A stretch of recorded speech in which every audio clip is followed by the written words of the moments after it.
have a new Lenovo with Google Assistant.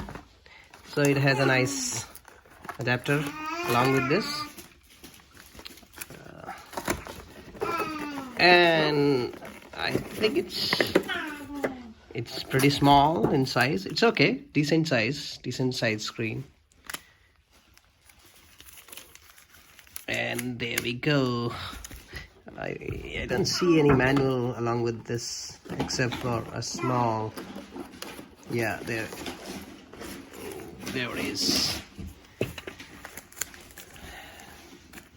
Take the taping off from here.